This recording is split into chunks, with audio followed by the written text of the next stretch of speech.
The following is rated not safe for work. It contains strong language, adult situations, and lots of spoilers. Discretion is advised. In the criminal justice system, cinematic-based offenses are considered especially heinous. The dedicated attorneys who investigate these villainous films are members of an elite squad known as the Reels of Justice. These are their stories.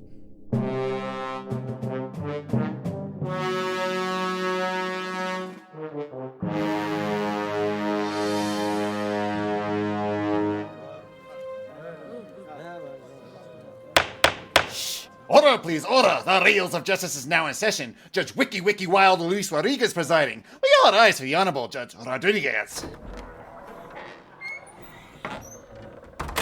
Be seated.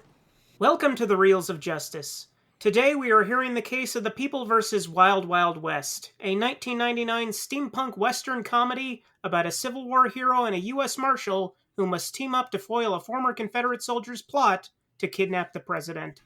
For those of you unfamiliar with our court proceedings, we are here to determine if this film is guilty of being a bad movie.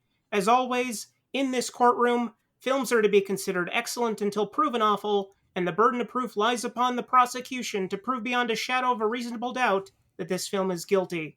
Mr. Big Ben Haslar, you're appearing on behalf of the prosecution. You may present your opening statement. Ladies and gentlemen of the court, in 1965, a famous little show ran for 4 seasons and a few follow-up specials named Wild Wild West. It captured the hearts of many an American, and when word hit the streets of a big-budget blockbuster being adapted from this original source material, many people my parents' age group were genuinely excited. The show was a cool mix of dying Wild West shows and the up-and-coming espionage genre. In bridging that gap, the show created something truly unique by incorporating elements of science fiction and alternate history. Secret Service agent Jim West was like the James Bond of the Wild West. He was smarter, faster, and better equipped with the latest technology than anyone out there.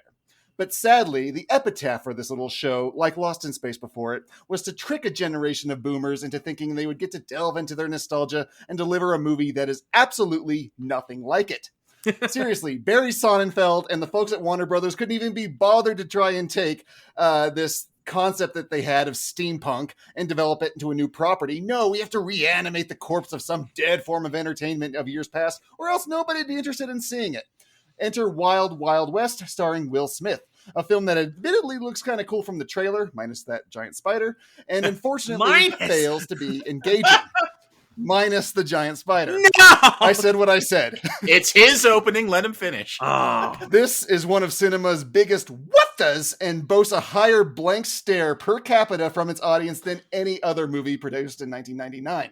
It's not at all wicki-wicki-wild like Will Smith proclaims it to be, but perhaps the Fresh Prince better take his own advice and swallow your pride as we walk into this wild, wild mess. Ah! Oh, I like that. Thank you, Mr. Haslar. Nice pun work. Appearing on behalf of the defense is Mr. Mike Natale. Please present your opening statement. 1999. A number. Another summer. Sound of the funky drummer.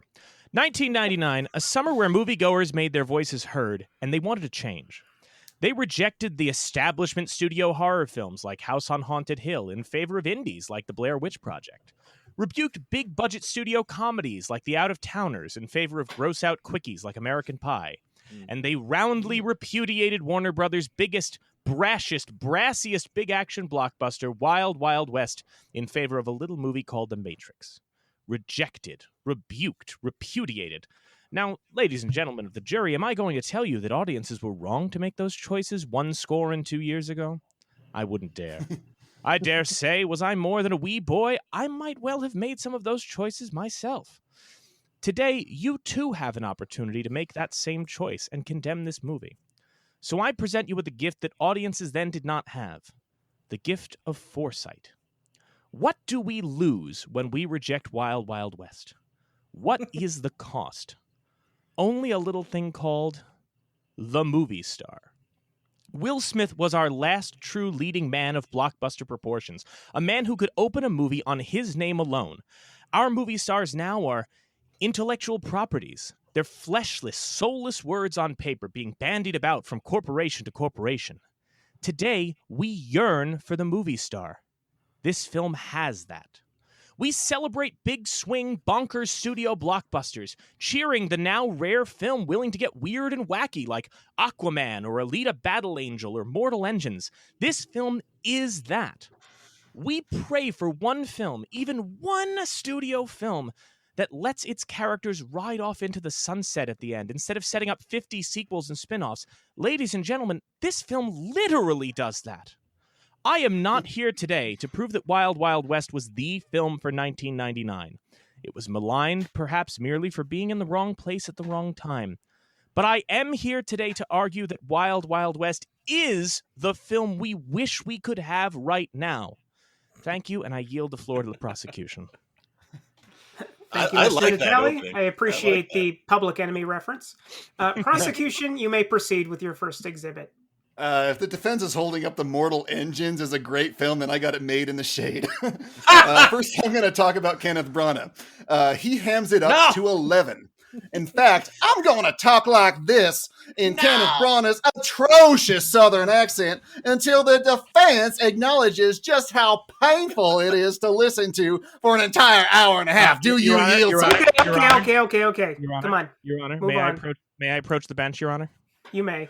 May I approach the bench? I may ask that the prosecution stop the accent, as it may be discriminatory to a witness I intend to call during my portion. Thank you very much. I'm just going to have him end because it's bugging the hell out of me. So please proceed, I think prosecution. that's Your Honor, that I'm so sorry for my portion. I got it made in the shade, brother. Made in the shade. All right, let's talk about the structure of this movie. So the opening sequence, there's this sort of big action sequence that ends up in a saloon, and this cart of nitro rolls into the building and explodes with both Jim West and his partner Gordon inside of it. What is the next cut, sir? Do you know? Are you referring to them at the White House, sir? Yes, exactly. They get blown up in a saloon. The very next cut is Jim West showing up in D.C. as if nothing happened. The next bit of what the going on is Jim West sneaks into a party that he's not invited to, and yet everyone just approaches him, like, hey, like he did have an invitation. He goes right up to Loveless, and nobody is surprised at it. So why is there espionage going on? Why do they ditch Salma Hayek at a train station, and then she just drops in from the ceiling, like literally a minute later? You could have just cut that bit. Your script makes no sense here. Why does Salma Hayek ignite a sleeping bomb to not get captured, only to have them wake up being captured? Like, what was the point? What was her plan? She knows it's a sleeping bomb. Why does the Gordon's toolkit just float up in water when they're trying to get out of their metal collars? Just because we need the scene to end. Lovelace stops his whole diplomatic proceeding with all of these nations, like Great Britain and all that, just to watch Will Smith belly dance out of nowhere, and they want to watch him like get turned on by this. He has no awareness of that this is possibly someone trying to foil his plans. He's like, no, everybody, you're gonna sit here and watch as I watch this belly dancer who was not invited to these proceedings dance for me. Our Strangely heroes, muscular. yeah, strangely muscular. Our heroes swoop in on the Air Gordon right after a town has been decimated. This doesn't have any of the weight that the Death Star does in Star Wars after blowing up Alderaan. No, it's a big, fun action sequence. Here they come. Da, da, da, da, da, da, da. And we have no emotional weight for all of these people that were just murdered by a giant mechanical spider. Does and that lastly, count as Ben singing? A little. I sing in everyone, sir. And the last what the going on here is Will Smith is fighting a cyborg in the bowels of the spider, and he hands him the wrench, and the cyborg just sort of shorts out and falls. I don't know what happened there.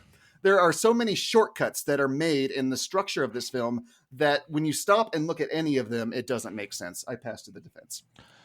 Sure. I mean, I think that perhaps all of the qualms that you've raised with Wild Wild West logic, particularly how it jumps, he escapes one danger and he's out. Oh, he's fighting this guy with some odd accoutrement. All of these accusations could also be leveled against the entire James Bond franchise. It would be just as easy for me to say, well, how is he fighting a man with pointy metal teeth? These are the conventions of a genre that Wild Wild West has been riffing on since its beginning. But my counterpoint to you, sir, when it comes to the logic issues is this, if I may. I'll begin with a quote. Piece out our imperfections with your thoughts. Into 1,000 parts divide one man and make imaginary puissance.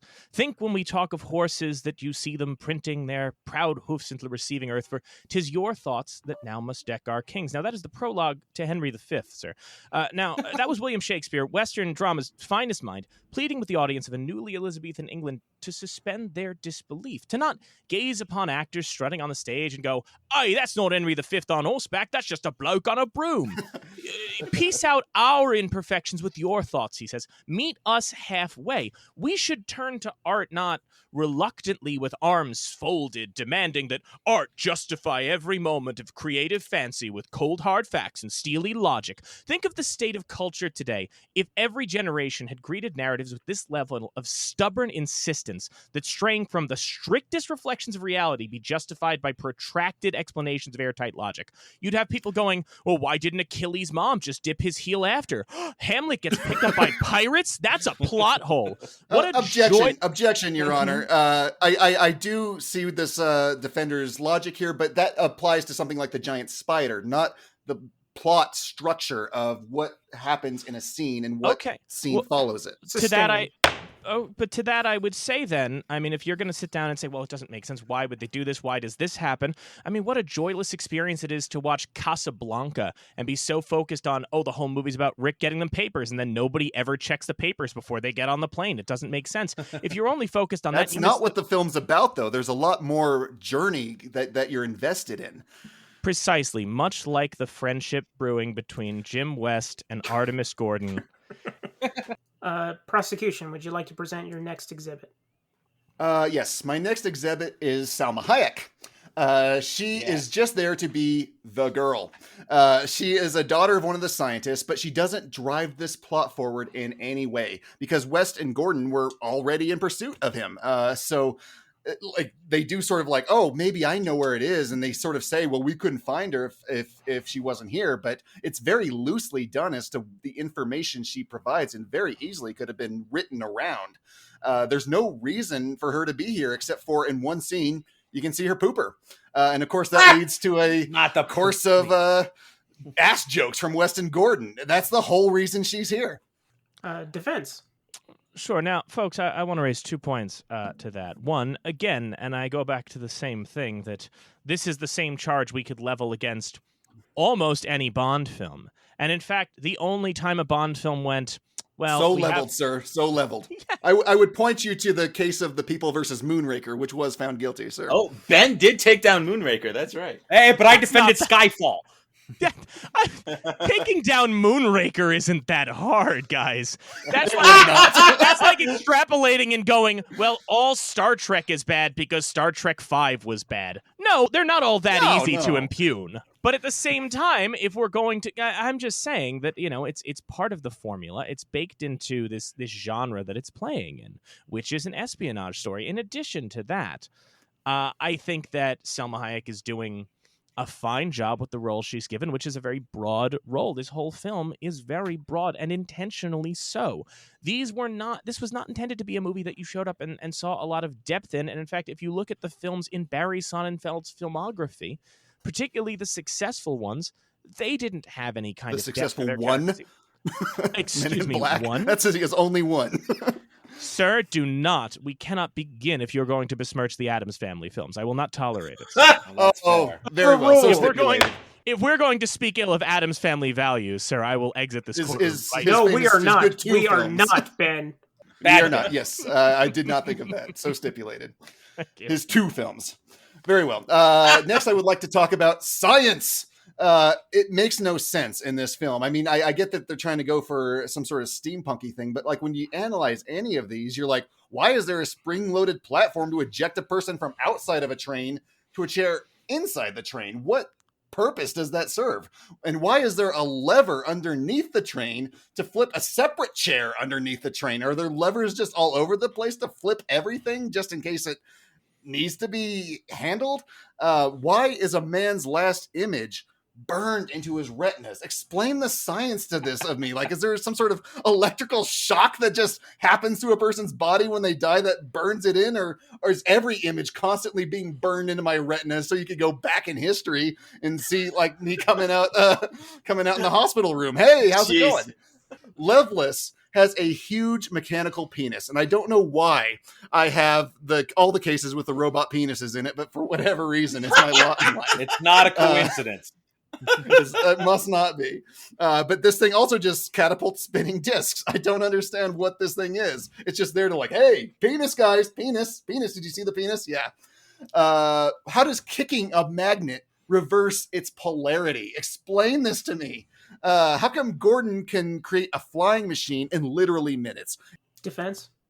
Your Honor, I was not aware that Neil deGrasse Tyson had been called into this courtroom to debunk all of the science that didn't totally work in the film, sir. When he'll be defending Porky's too. You mean he already has? He already has. And we just haven't released that episode. Not yet. We don't want him to get canceled. I mean, to that degree, when you're mentioning the science, you want everything explained to you coldly and mechanically. Yes, sir. I in that regard, I apologize that this was a summer blockbuster by Barry Sonnenfeld and not an Italian neo-realist film by Vittorio De Sica. that we're actually going. See, the thing that I think is so wonderful about this film and what it represents is a thing that is lost now. We used to be able to go to fun summer blockbusters, and the idea was, come out, you will have fun for 2 hours.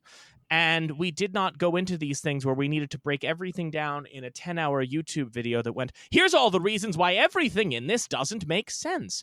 I mean, there's no, sure, is there actual real science behind the last image of a man appearing in someone's eyes? No, there's not. There's not real science backing up a lot of these things. The same way there's not real science backing up things in Star Wars or any other flight of fancy. My thing is, if we're judging works of fiction, the worst way to do it is to ask why, when the entire point of the medium is to go, why not? Don't say this wouldn't happen when a movie like Wild Wild West is just about having fun by going, yeah, but what if it did? What if it did? Imagine how different murder mysteries would happen if, like, all you had to do was, like, hook a flashlight up to their head. Like, you'd solve every single one. They don't think about how that alters their world. Do we need to? Does that really matter? Yes! Are you? It's so much more fun, like, in a film where they, like, dive in and the world feels lived in, you know? Like, where everything that they think about actually fits within the universe they've created. I mean, to that degree, though. I mean, now it's drawing a line here. So what is allowed to be fantastical and what isn't?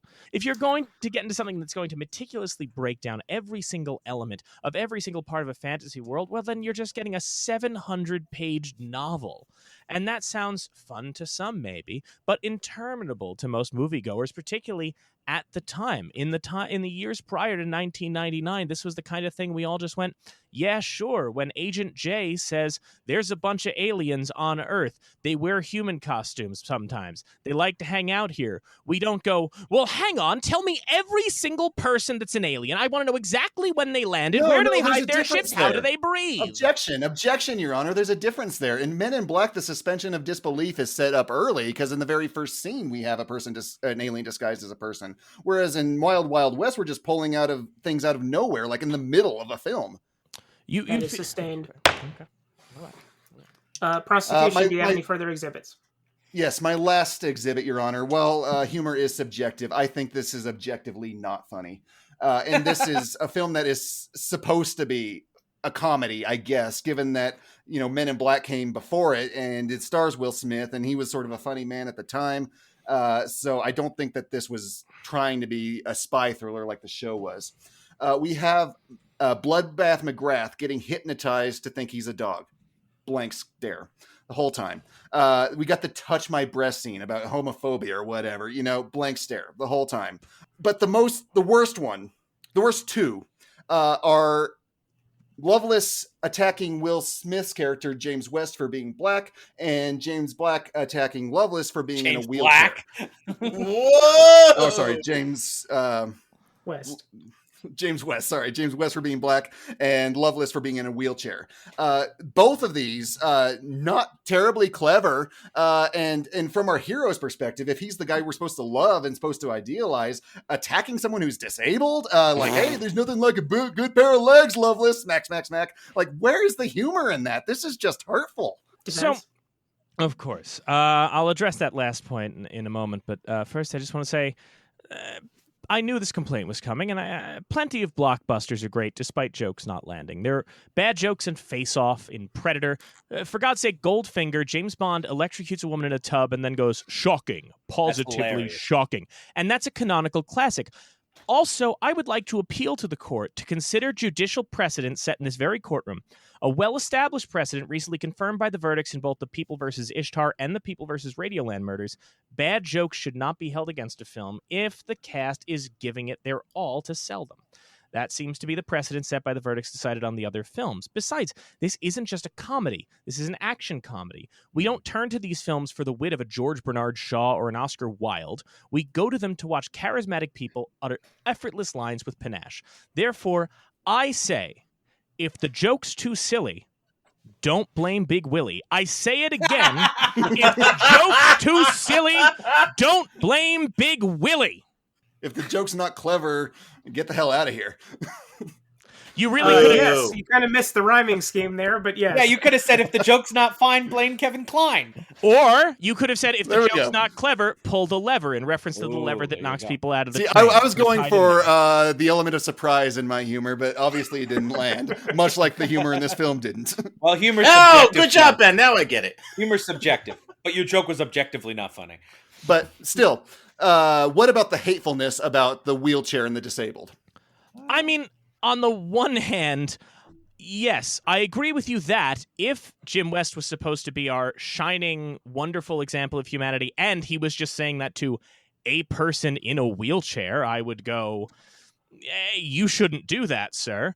But Loveless does start it by saying a lot of racist things, at which point I can't help but imagine our old rule of how we used to view films is if a person is blatantly racist, if I may curse in the courtroom, fuck them.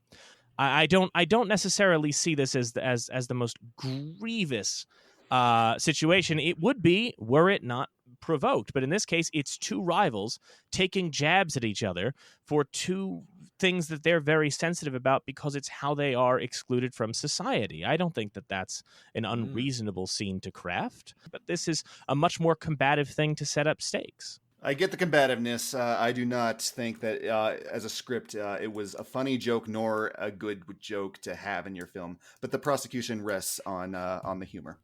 Thank you, Mr. Haslar. Defense, you may proceed with your first exhibit.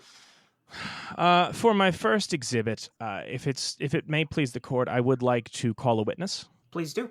Not Loveless. Not Loveless. I No. would like to call the third finest Arliss in pop culture, behind Academy Award winner George Arliss and sports agent Arliss Michaels. I would like to call Arliss Loveless to the stand. Well, thank you so much for having me. I'm so excited to be here.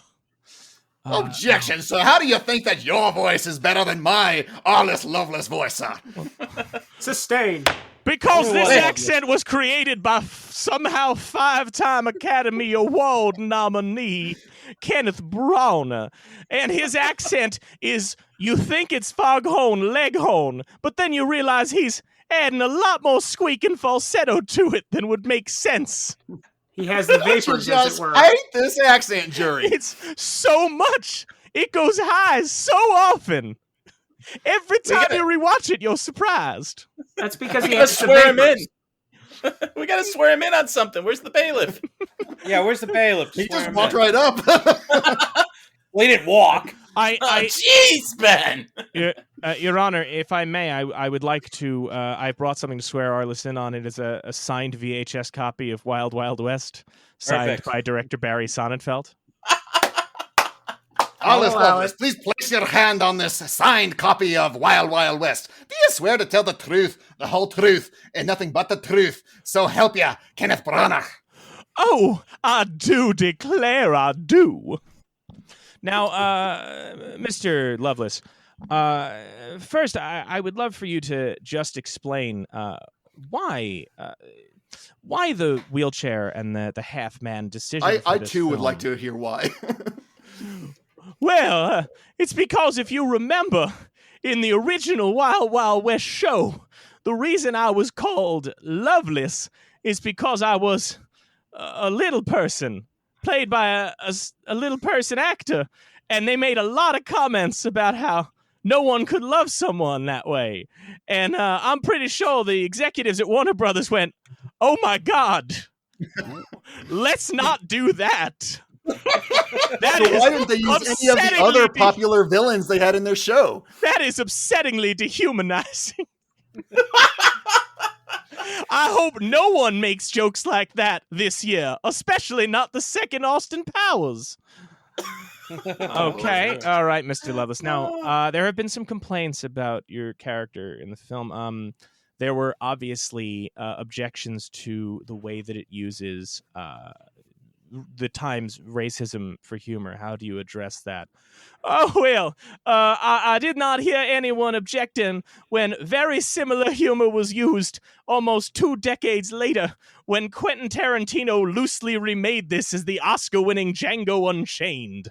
So, I don't know. Seems weird. No one had a hang-up about a prolonged Klan joking scene in that one. That won an Oscar. So maybe take that up with him as well. Yes, sure. Objection, but, Your Honor. people When will. in Django Unchained did anyone ever say, "Hey, what was the big deal about slavery? I like having folks do things for me, wouldn't you? Ha, let's all go in and have some shine." When did that happen in that movie? Sustained. All right. Oh, sure.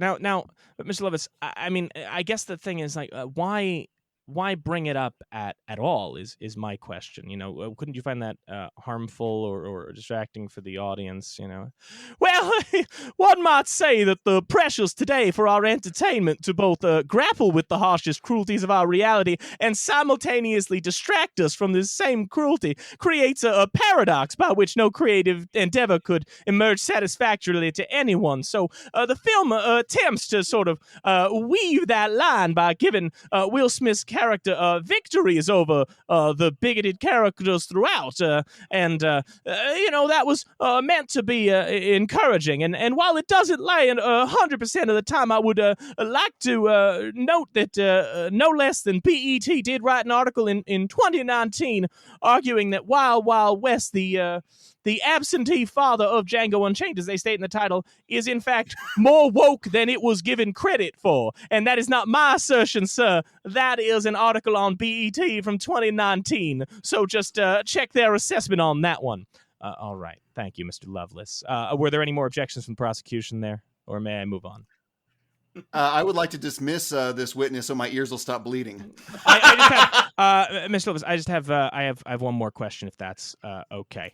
Okay, go ahead. The weird sex stuff. A lot of people bring up that there's a lot of weird sex stuff in this, and it's weird that the villain is only seemingly motivated by the fact that, if I may use the parlance of the times, his dick don't work. What do you have? Want something steely? What do you have to say to that? Well, I would say if we have objections to villains who seemingly are only motivated by weird sex stuff, you might want to take that up with the Emmy-nominated series The Boys or the Emmy-winning series Game of Thrones that both lean on that convention a lot, and nobody seems to care there. Only me and my wacky voice. Woohoo! Toot toot! I'm Objection. leaving. Game of Thrones has Amelia Clark in it, so that negates it. Overruled. Thank I you. feel like being Thank you, Judge. Is the only reason I got to win on that objection because Arliss Lovelace said toot toot gotta go? Is that how I win? Well, maybe win that conversation. If I may continue my defense, a couple of Yes, things please do. here that must be raised. One, it's so big. So many practical sets and imaginative set pieces, not just CGI goop and things shot in sound stages or Vancouver's sidewalks. Ladies and gentlemen of the jury, don't you want this back? Don't you want this level of overconfident studio gusto? Just going, yes, if you have a big enough name attached, we will give you the money to do anything. The magic of Wild Wild West to revisit now. Objection, Tom Yes. Cruise. Tom Cruise does not get the money to do anything. That man still He's has to getting a fight film in for space. Sustained. Okay. All right. Yes. We know how much money American Made got. Anyway. Don't you miss this, everyone? The magic of Wild Wild West to revisit, especially for someone who was a child in the 90s, is that for a while you were just surrounded by studios forcing a million things on you and throwing so much money at movies. Everything was about movies. I mean, motherfucking Whitney Houston came out on the MTV Video Music Awards to introduce Will Smith, who entered riding a horse set to the Good, the Bad, and the Ugly theme before launching into a massive performance that had Sisqo, Drew Hill, Kool Mo D, just because the song adapted Kool Mo D's Wild Wild West from 1987, and a fuck ton of backup dancers. Meanwhile, this year, Billie Eilish, an Album of the Year winning chart-topping artist, dropped a theme for the new Bond movie, and not only was it barely promoted, it's hard to even remember it after seeing the film. But we all still remember Wicki-wicki-wild. Every one of us can replay that in our heads. There was a magic to the way that this film was promoted. There were Burger King glasses and toys. The Burger King Big Kids meal was introduced. This film was omnipresent, and there was just this feeling of just go to the movies and have fun. And after it failed, we just never did that again. It never came back. Even the Marvel movies that make more money than God. You can't go to Burger King and get the Eternals meal. At most, a tiny kitty toy. There is not a tie-in song. The last time a movie had a major tie-in song of one of these comic book films, it was a bizarre Rick Ross Skrillex team-up for Suicide Squad. And no one wants to think about that. Don't we all miss this glorious time, this now Brigadoon-esque thing, where it was just about having a good time, having fun? Don't you miss that fun? Don't you miss when everything wasn't gray? This movie looks great. It's shot by Michael Ballhaus, the cinematographer on The Bitter Tears of Petra von Kant and Goodfellas. When it's not doing early 90s or late 90s CGI, it looks pretty as hell. It's fun.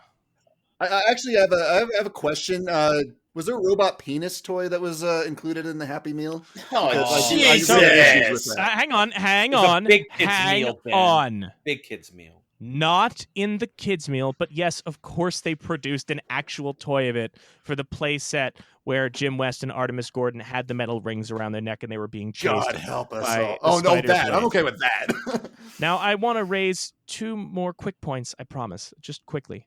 My big theory on this film and why it got dunked on, as I will address in my closing arguments, is it was all about Will Smith and the movie star we lost. I don't believe you can say that Will Smith is bad in this. You can criticize the script, you can criticize a lot, but a lot of people came for Will Smith on this one. He was nominated for Worst Actor, and I don't think that's fair. He looks cool, he acts cool, he's fun as hell because that's what the movie calls for. And yes, is it leaning on his star persona?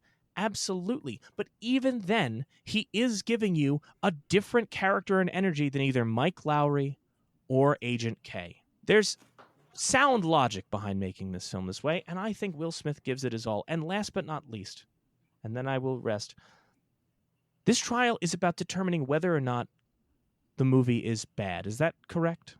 Correct. Well, I would like to posit this movie has M. Emmett Walsh in it. And a movie that features M. Emmett Walsh cannot be all bad. That's just science, ladies and gentlemen. I rest. Suddenly science is an issue, I see. Both sides have rested their cases. The attorneys will now present their closing arguments. Mr. Haslar, you may begin. Oh, shoot. Is this where I recap everything in rap form like Will Smith does? No, wild, wild mess. You're going to sweep the Razzies with this wild, wild mess. Won't get no sequels making a wild, wild mess. You know, despite what the defense says, this song is annoying. I mean, Will Smith actually tries to rhyme desperado with nada, and Artemis with start of this. I can almost imagine him like 2 weeks from the release of this thing, and the studio's all like, so, hey, we're putting the credits together. You got that song? And him just throwing this together like, shoot. Man, why do I have to make a song for everything I star in? What the hell rhymes with Artemis? Man, Ghostbusters was a good theme song. Can I use that? Who are you going to call not the GBs? Yeah, nailed it. Look, when this trial is said and done, I know I'll be able to sleep soundly. I stood up for truth. I stood up for decency. How will you be able to sleep, Mr. Juror, if you actually let this film roam free? Ask yourselves in that deliberation room, how will you live with yourself?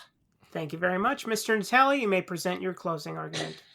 2000, party over, oops, out of time. But tonight, we're going to pass sentence like it's 1999. I posit to you that the vitriol this film, Wild Wild West, received is not because it is so far removed from the quality of Smith's other hits, or for any failing on the part of Smith himself, but rather simply because his time had come. Another Will Smith movie. The knives were out. But there is a chance today for you to say, no more Mr. Knife Guy. So, I leave you with a final thought, and one directed at the audiences and critics of 1999. Congratulations. You halted the gears of the Will Smith movie star machine like they were those of a giant mechanical spider. So now there are no stars. Personas have no power. Charisma carries no currency. Where once for a century of cinema we said, it would be fun to see James Cagney or Gable or Bogart do a Western. Why not? Now, because Big Willie got too big, there are no more movie stars, just many, many Spider-Men. Wild Wild West didn't fail its audience. We failed Wild Wild West. Will Smith was what Wild Wild West called for, a star. And I'll close with the words of Shakespeare. The fault, dear Brutus, is not in our stars, but in ourselves. All right. Thank you both. Members of the jury, Mr. Rob Maynard, Mr. Dylan J. Schlender, Mr. Wild wicki-wicki-wild, wild wicki-wild, whatever. Brian Luis Rodriguez, you have all heard the facts concerning this case. It is now up to you to determine if this film is guilty of being a bad movie. The bailiff will escort you to the deliberation room to render your verdict. Now, to get into the deliberation room, that's tricky. We've rigged up a series of spring-loaded switches and trapdoors to... Oh, yeah, you could just walk through the door. Yeah, that works too. All right, so an interesting case, an interesting film. I'll toss interesting film? I'm sorry. I mean, an interesting film. There was things that make you go, but tell me more, Brian. Make you go, Yeah, okay. Tell me more. Tell me what your reactions. Fuck this movie. What are you talking about? Interesting. Seriously, this movie can go fuck itself. This is an aesthetic in search of a movie that's not about anything. For an action comedy, there's no tension. It's not funny. Literally the only thing good about it is that the production design is marvelous. It looks legitimately amazing, but God, this movie is so painful to sit through. I don't entirely agree. There's a lot of jokes that don't land, but for me, yes, I really had a great time in like the setup in the first act in kind of meeting the characters but as soon as Gordon and Will Smith are really put together, it starts to drag down pretty quickly. You know what, Mayor? I'm just gonna tack onto that.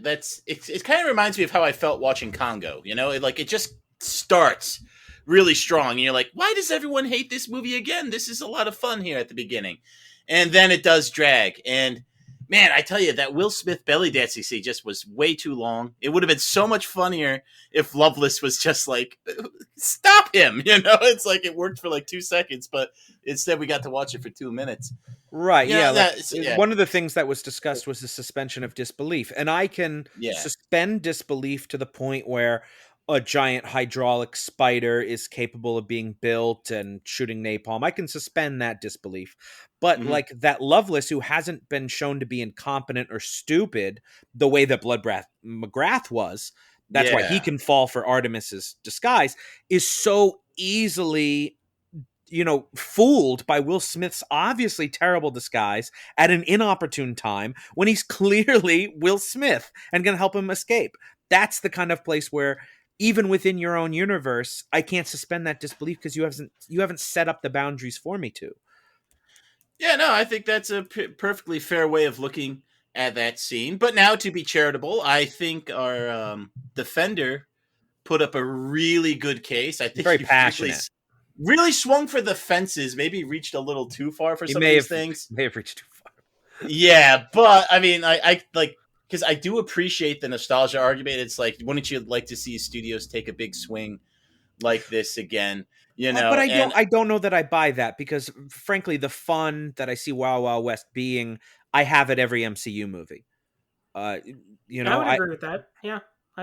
Like they're I would say more like Pirates of the Caribbean for me. Pirates of the Caribbean is another great example. Yeah, almost any of the Fast and Furious movies, almost any action movie that is, you know, going to be willing to do absurd things has just as much fun. I also disagree that we don't have movie stars. I mean, there's definitely people that just sell tickets off their name. I gotta say, though, I mean, I think to his point, though, talking before we go into that Marvel Pirates of the Caribbean thing, those all start relying on the same formula, though.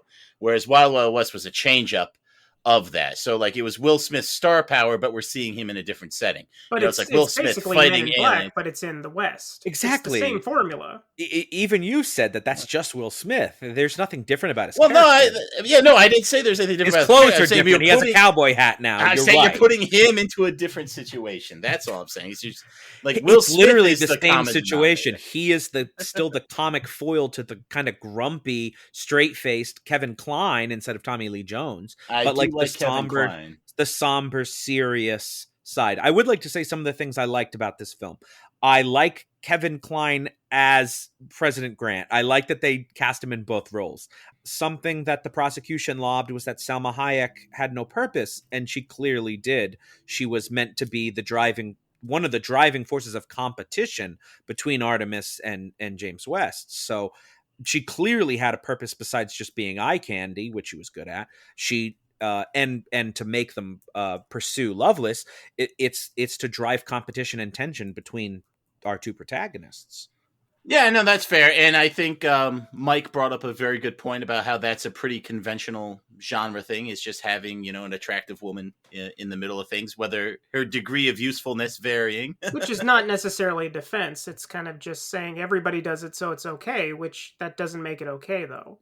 But I don't see her as she's not still a problem. To me, she's not just a Bond girl. I don't think it's a problem, though. She's not just a Bond girl. She's not just there to be eye candy. She is a foil or something, but she's basically the object of competition between Artemis and West. It's not the deepest she comes role. Down to being an object, which is the same as being a Bond girl. Yes, she's not a main character. I agree. She's not a main character. Why? That's an issue. The main character of the movie is Will Smith. And everyone takes a backseat to Will Smith. It's called Wild Wild West. He's Wild Wild West. He's the main character. Not Wild Wild Black, as Ben would have us believe. Yes, that's Jeremy Black. He's Wild Wild Black. He's Wild. But my point is, not every movie needs to have multiple protagonists. This one has a protagonist. It's Will Smith. Everyone's basically a foil against him. Even Artemis is not really a main character. He's just sort of a mirror to Will Smith. Yeah, he's someone so Will Smith has someone to talk to. He's a sidekick. yeah, exactly. No, you're right. He's like, it all really comes down. A lot of it comes down to Will Smith, because I think, like, even Ryan conceded, you know, the production design was good. It looks amazing. Yeah. It does. I love it. Looks spider. Good. I like all the science stuff, even though it's silly. Like I understand, like, the eyeball thing's not how it works, but like doing it for the joke of putting the glasses on it. I mean, that was you know, all of that works to me. So I buy all that. I do agree with Ben, though, that a lot of probably the editing decisions, I'd imagine, you know, kind of made it a little jarring and confusing. You know, it's like, wait, so were you in the Wild West and it blew up, and now you're in the White House, and now you're going back, and yeah, so like I could appreciate those nitpicks, but to me, those are just basically nitpicks. I'm gonna go ahead. I'm gonna lock in. I appreciate the case that Mike brought. I think he did enough to get this movie acquitted, and I was kind of leaning guilty, because there are a lot of issues with this. But you know what? I think Mike brought enough to the table where I would have reasonable doubt as a juror. That brings me more to 50-50, so I'm voting not guilty. Ryan? Well, obviously guilty. Guilty. Fucking guilty. You want to elaborate Rob? any more about what really... No, I think I already kind of did clear the fact that there's only one good thing, and that's the production design. You don't Rob, like Kevin Kline as President Grant at all? No, I don't, actually. Aww. No, I really don't. And you don't like the imagination of the cool steampunk stuff? See, I like all that stuff. Listen to your heart, Maynard. You don't want to mess this up. It did bring us the rodeo cheeseburger. That's very important. God. I think you didn't think about that, That's what this comes down to? Oh, my God. I mean, the rodeo cheeseburger. I didn't think of an artery clogger. Wow, shame on me. Salma Hayek's booty in the flap. I will say, Salma Hayek has never looked more beautiful than in this movie. I know. Oh, she looked great. She's, I mean, so important to me in 1999 as a young teenage boy. Very young teenage Ryan. I always forget that Ryan's a pervert, but anyway. So, Maynard, what do you think? Because a woman is beautiful, okay? Oh, you're objectifying her. That's always bad. Jeez. Listen to your heart.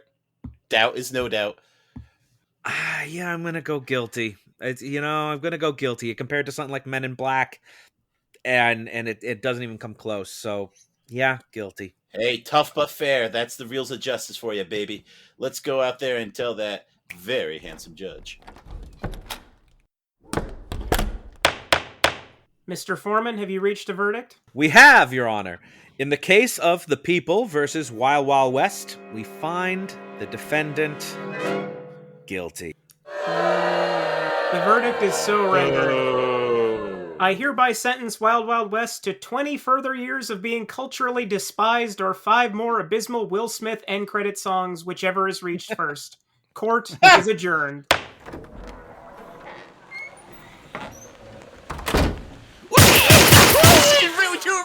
For the Gobbledygook Gazette. I miss Kenneth Branagh.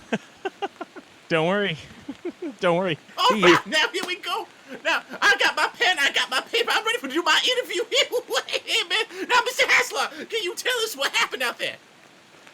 I'm relieved. I know I said in my closing arguments I could sleep soundly, but this turned out to be more of a nail biter than it should have been in that deliberation room. I was worrying, like, man, should I think about how this movie extrapolates to the Eternals and Shakespeare like the defendant did? This guy came ready to rock.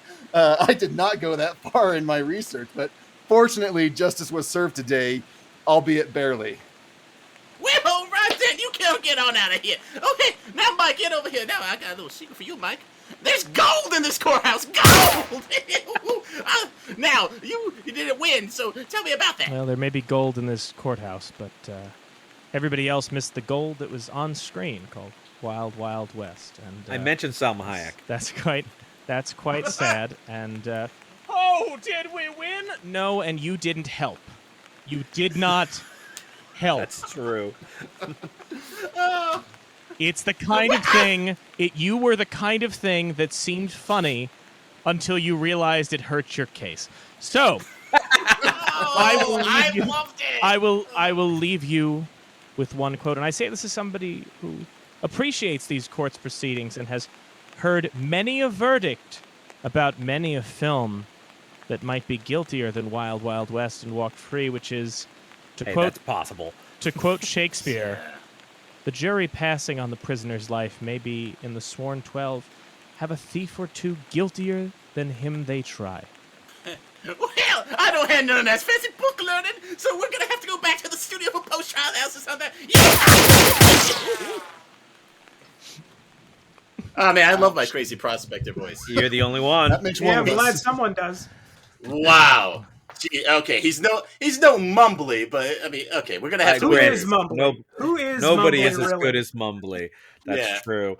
Well, Mike, I like your heartbreaker. I love that you called a witness. I love everything. These guys were wrong. You were right. Thank you. So is this the president can't sign treaties? I told you, Dylan. Is this he could sign a treaty, but it won't be enforced until the Senate passes it. So we break kayfabe now, right? Is that how this works? Yeah. Yes. We're good. Okay, good. No, I just wanted to make sure that this is the part where we get to act natural. There's no more bits going on. Well, can I join you, fellas? No, again, you didn't help. No. Anyway, No. Hey, Kenneth Branagh. I had no problem with Kenneth Branagh or his accent. He fit I thought he fit the style of the movie for sure. But his gullibleness for Will Smith's terrible costume did not. Yeah, I gotta say that really bugged man when we were watching it, and we were like, "Man, this is like an Ernest bit," and we love Ernest. Yes. Wow! I watched this movie twice to prepare for this. Wow! So would you have enjoyed the film better if every 5 seconds Will Smith went, "You know what I mean"? Would that have worked? Would that have made it better? Oh, yes, actually. And if Jim Varney was Kevin Kline, 100%. If Jim Varney was in this movie, level. it'd be a different situation. Actually, he would have been a good Loveless too. Jim Varney's the man. He could do we anything. love Jim Varney. I don't want to talk about Wild Wild West anymore. I want to talk about Mike. Mike, what have you been doing lately? What's been keeping you busy? Watching Wild Wild West. No.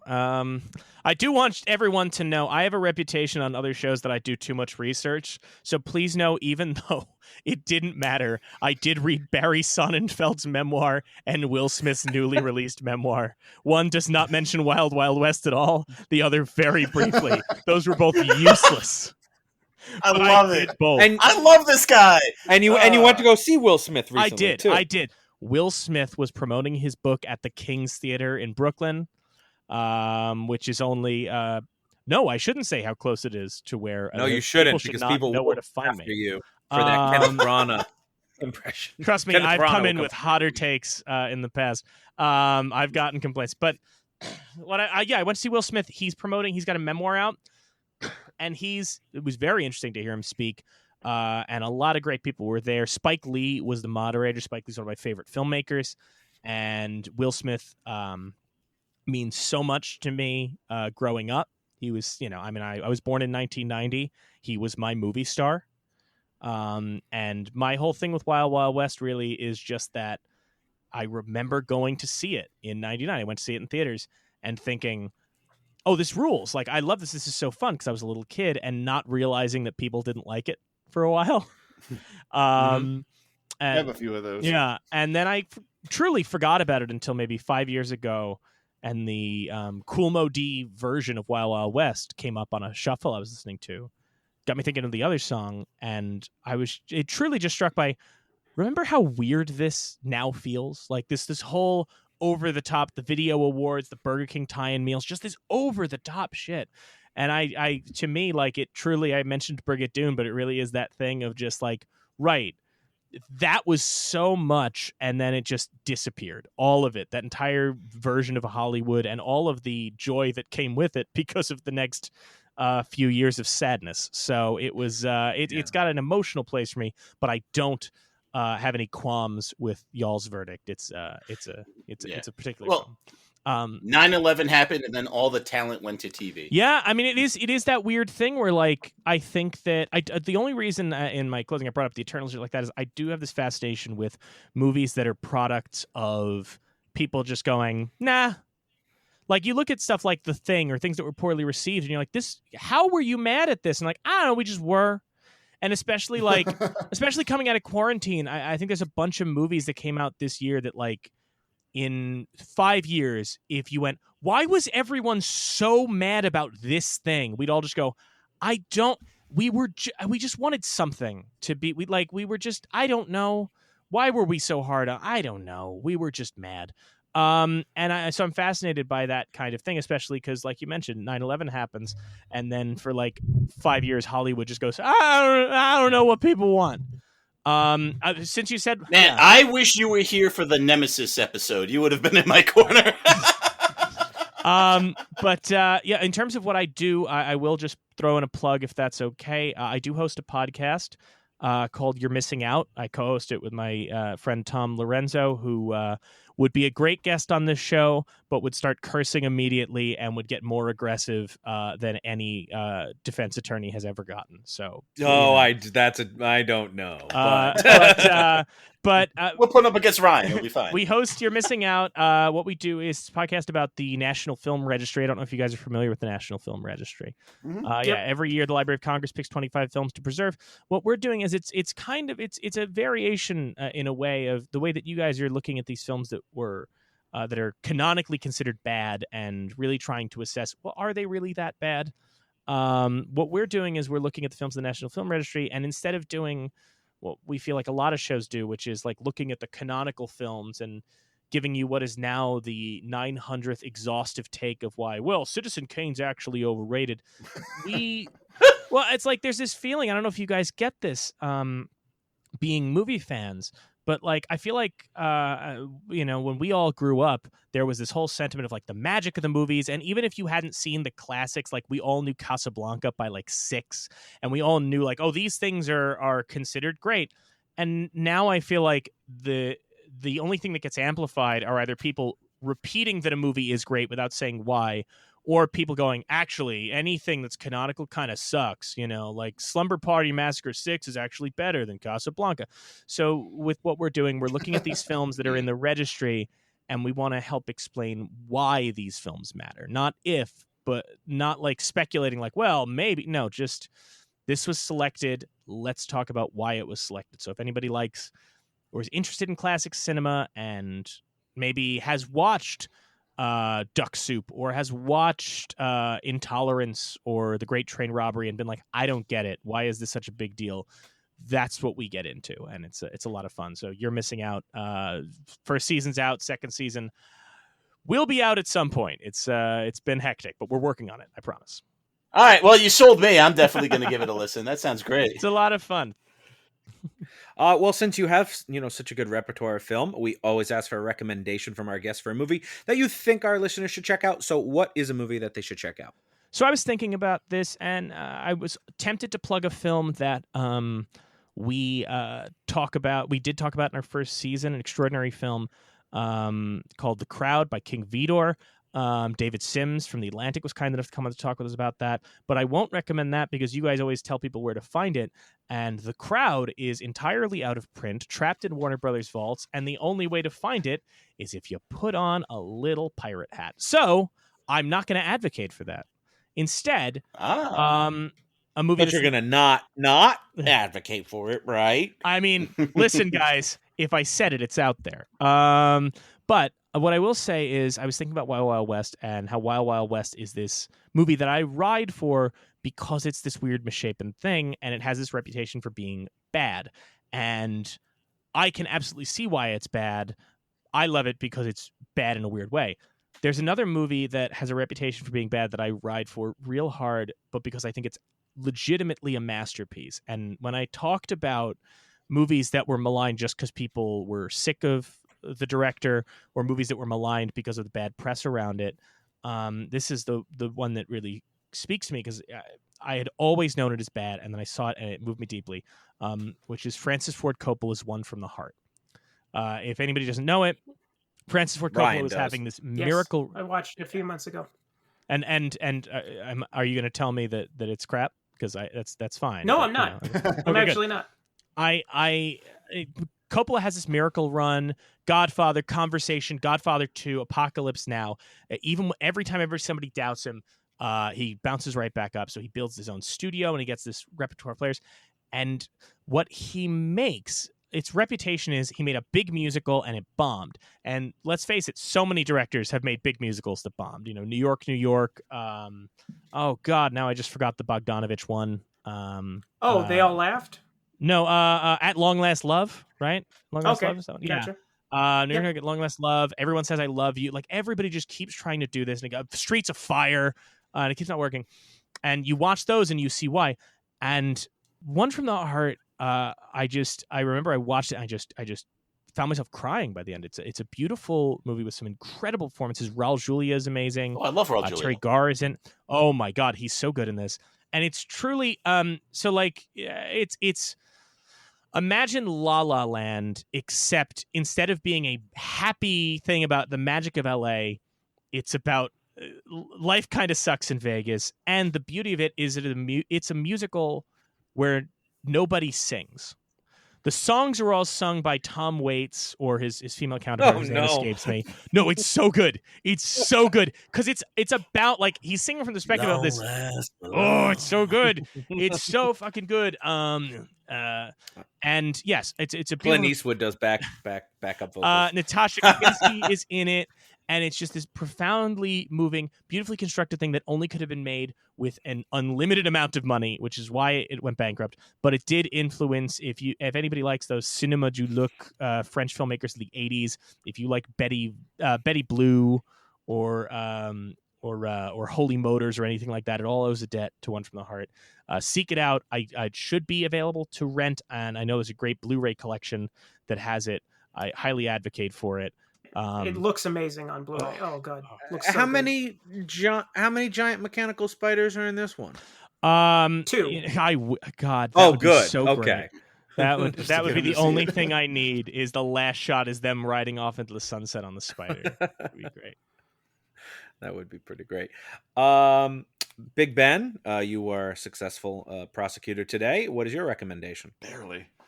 When it comes to great film adaptations of old TV shows, one look no further than Mission Impossible, which is a much more restrained spy thriller compared to its bombastic sequels, but for my money, still delivers. It's both a film as a soft reboot and a continuation of the original series. It's a true thriller about mole hunting with a top secret organization, but still manages to pull out great action sequences. And that scene where Ethan Hunt lowers himself into a server room by cables is so iconic, practically every spy parody movie since then has referenced it. It's rentable for $2.99 pretty much everywhere. All right. Yeah, nice. But how do the masks work, Ben? You don't spend the whole time out wondering how the masks work? Disbelief is in the first scene. The first scene. Mission Impossible 3, they do explain how they make the masks. They do. Ryan, you were judge. What's your recommendation? Mine is another television adaptation from director Barry Sonnenfeld, one that we actually mentioned earlier in this episode, this time a success, and that's Addams Family Values. It is the platonic ideal of a film version of a popular series, and it is funny and dark as hell, and it also deepens and kind of enriches the universe that these original characters were born in, and it's currently streaming on Netflix. And Ryan, you did a great episode of the Coolness Chronicles where you talked about how much those Addams Family movies meant to you. Oh, thank you, Dylan. I wish I could remember the episode number and season though. So I wish I could remember that as well, but yeah, but it was a while back. It was a good every episode. movie ever, but not your own podcast. Because once I'm done recording, it is out of my brain. It is done. That's all. No, but if you're subscribed to the Coolness Chronicles, but search Addams Family in there too. Ryan has lovely things to say about it. I do remember thank you, that. Dylan. I love you. What can I say? And since I was the only one who voted not guilty, I'll go next with my recommendation, which that's weak. All right. So I love Westerns. My father loves Westerns. You know, I spent a lot of time with my father recently, you know, and the last Western we saw in the theater was Open Range, and that was in 2003, directed and starring... So you haven't been spending that much time with him then? Well, no, but I mean, I've been thinking about my dad a lot lately, and we were hanging out, and we like Westerns, and so it's just a way to get to a Kevin Costner feature, because it's directed and starring him, and also the always great Robert Duvall. They play free-range cattlemen in the West. They get encroached upon by bad guys, and it resorts to a lot of shooting and violence, but it looks amazing. Kevin Costner is just eminently talented in every respect, and it's his shortest movie that he's directed at 2 hours and 19 minutes. Great director, bad editor then, I guess. Maybe, but I tell you, it looks wonderful. The acting is great. Everything about this movie works for me. And it's the last Western I saw in theaters, and I would love for more movies like this to be made. No, good choice. Good choice. I thought you meant Home on the Range at first, and I was very confused. Sorry. We've done Home on the Range. I know. I was guilty. That's why I was like, it's weird that you're going to plug it now. I think we have recommended movies that we've later put on trial. It's entirely possible. Yeah, but we're not recommending good movies. Remember, we're recommending movies we think people should see. They're going in the archive, the ROJ Very archive. different. And speaking of something that is destined for the film registry, my recommendation this week, 1991's City Slickers. Yes! I was always more familiar with the sequel when I was a little kid. You know, the Curse of Curly's Gold or the Legend of Curly's Gold, whatever. Yeah, and I don't think I even ever saw the original until like last year. And when I did, I was really pleased. And upon a rewatch, the sequel failed to live up to the predecessor. Billy Crystal is at his Billy Crystalis. He's super neurotic, yet somehow married. He decides to go on this cattle drive with his two best friends. All three are kind of in the middle of midlife crises or maybe identity crises. Point is, they're not happy. And during the course of this cattle drive, which is sort of a hokey tourist type thing, they're actually able to reconnect with nature and each other and themselves. And it's very cathartic. And fun fact, it was directed by Ron Underwood, who also directed another great Western-type film, Tremors. So, good for you, nice. Ron. You made 2 great movies. You should be very proud. City Slickers is currently streaming on Amazon Prime. You're still trying to make streaming work, huh? It's happening. Start trying to make fetch happen. It's really popping. It's happening. It is. It's going to happen. And with that, we are all out of show for the week, but we want to thank our guest, Mike Natale, for joining us. Thank you, Mike. Oh, thank you guys so much for having me. This is great. Thank you to a fan of our show and yours, Jackson Boren, for putting us in touch. That was great. I'm really happy to be here. Yes, and thank you, Jackson. And we do hope also that you'll be back very soon, and we hope everyone else will join us as well as the Reels of Justice keep turning. Count it. Wicki-Wild. Please follow us on Twitter at Reels of Justice, Instagram Reels of Justice, and Facebook.com/Reels of Justice.